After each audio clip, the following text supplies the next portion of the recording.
Pernahkah kamu melihat banjir di Jakarta dan mengalami pemadaman listrik? Pernah, aku pernah melihatnya. Kamu tahu apa tujuan dari pemadaman listrik saat banjir? Entah, aku tak tahu.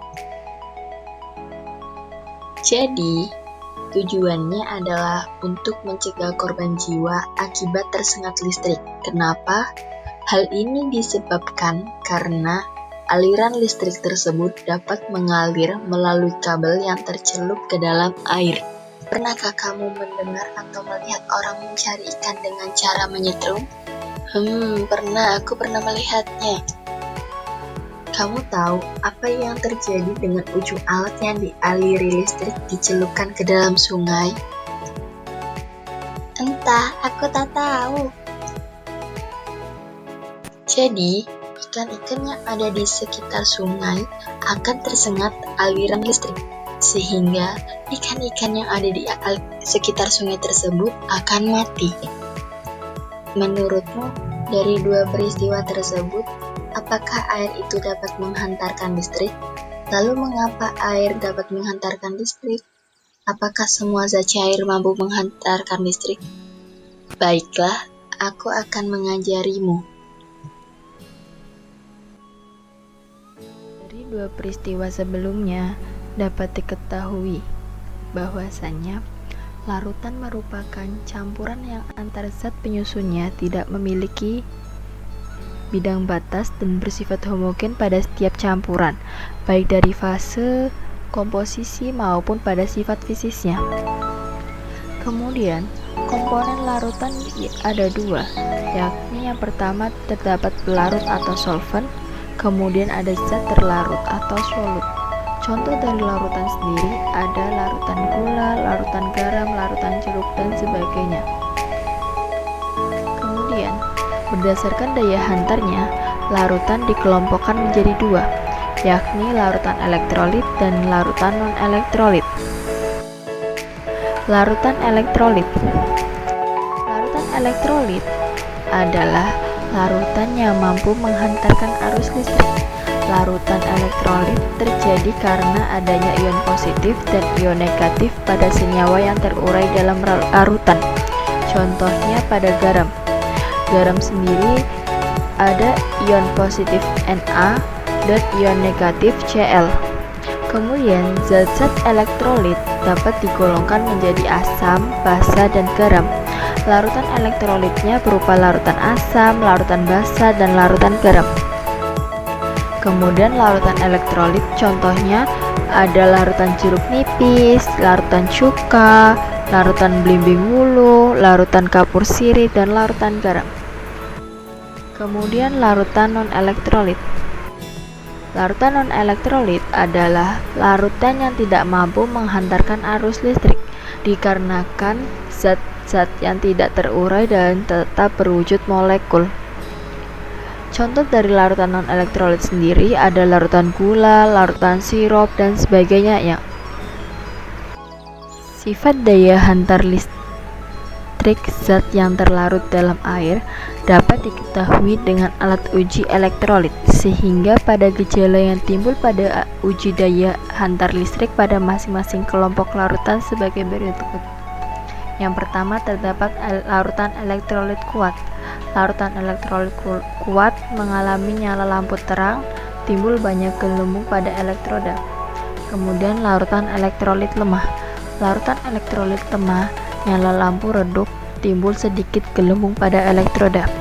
Kemudian terdapat larutan elektrolit lemah juga, yaitu lampu tidak menyala, juga timbul sedikit gelembung pada elektroda. Dan yang terakhir terdapat larutan non-elektrolit. Larutan non-elektrolit, lampu tidak menyala, juga tidak ada gelembung pada elektrodanya. Kemudian masuk ke dalam soal. Yang pertama, apakah air biasa mampu menghantarkan listrik? Kemudian yang kedua terdapat, apakah penyetruman pada ikan mempengaruhi kualitas air sungai? Kemudian yang ketiga, apakah jumlah volume dari larutan mempengaruhi kualitas daya hantar listriknya? Terima kasih. Kemudian kita lihat percobaan praktikum dari larutan elektrolit dan larutan non-elektrolit.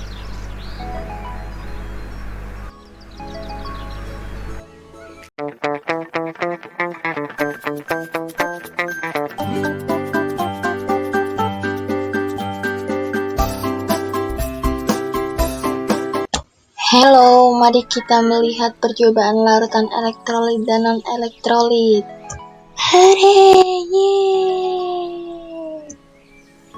Percobaan larutan elektrolit dan non-elektrolit, alat dan bahannya yaitu 2 buah batu baterai, 1 buah bohlam lampu kecil, kemudian ada kabel, lalu 2 buah paku. Adapun larutannya yaitu terdapat larutan jeruk nipis, larutan gula, larutan belimbing wuluh,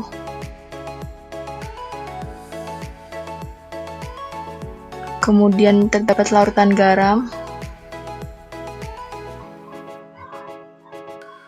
lalu cuka makan, kemudian terdapat Pocari Sweat, kemudian ada air RO atau reverse osmosis atau air biasa. Dan yang terakhir yaitu terdapat kapur sirih. Oke, lalu setelah mengetahui alat dan bahannya, kita memasuki cara kerja. Yang pertama yaitu sambungkan 2 batu baterai menggunakan lakban. Harus tahu posisi antara plus dan minus. Plus dan minusnya agar bisa tersambung.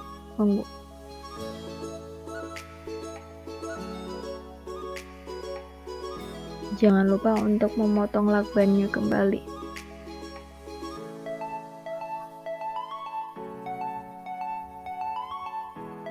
Kemudian potong kabel sesuai selera.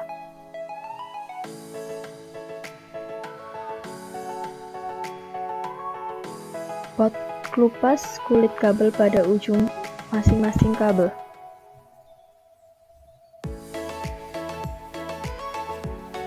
Kemudian kaitkan ujung kabel kepada bohlam lampu kecil.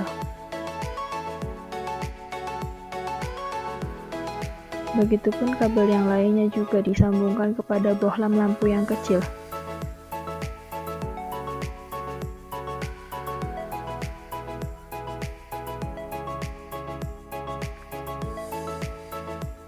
Lalu, pada ujung yang satunya dikaitkan pada batu baterai.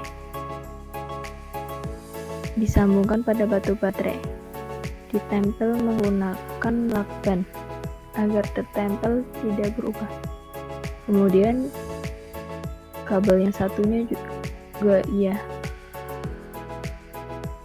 pada plus dan minus ujung-ujung batu baterai. Lalu susun rangkaian alatnya, batu baterai, bohlam lampu kecil, kaitkan, susun alatnya agar mudah menggunakannya. Setelah itu sambungkan ujung kabel yang masih tersisa dengan paku.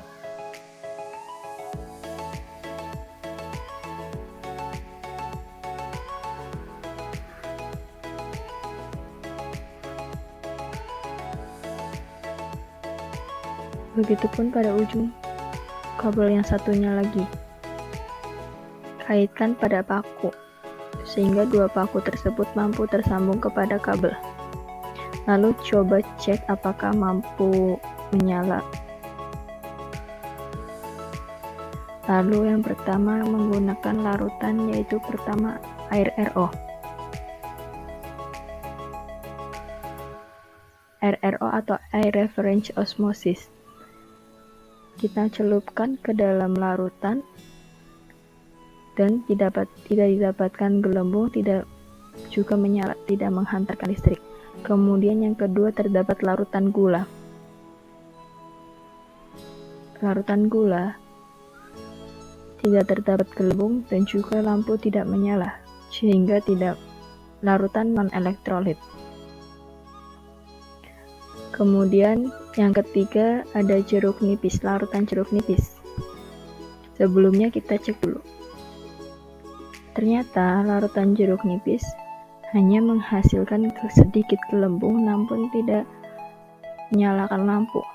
Kemudian larutan garam. Larutan garam lampu menyala besar dan terdapat banyak gelembung sehingga larutan elektrolit kuat.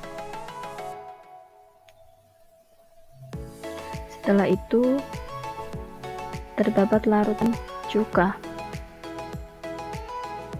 Cuka mampu menghasilkan gelembung sedikit namun tidak menjadikan lampu menyala sehingga larutan elektrolit lemah. Kemudian terdapat larutan belimbing wuluh. Belimbing wuluh mampu menghasilkan gelembung sedikit namun lampu tidak menyala sehingga larutan elektrolit lemah. Kemudian yang terakhir, kemudian ada Pocari Sweat. Pocari Sweat tidak menghasilkan gelembung dan juga lampu tidak menyala, larutan elektrolit. Kemudian larutan kapur sirih. Larutan kapur sirih menghasilkan sedikit gelembung namun lampu tidak menyala sehingga larutan elektrolit lemah. Sekian itu cara kerjanya.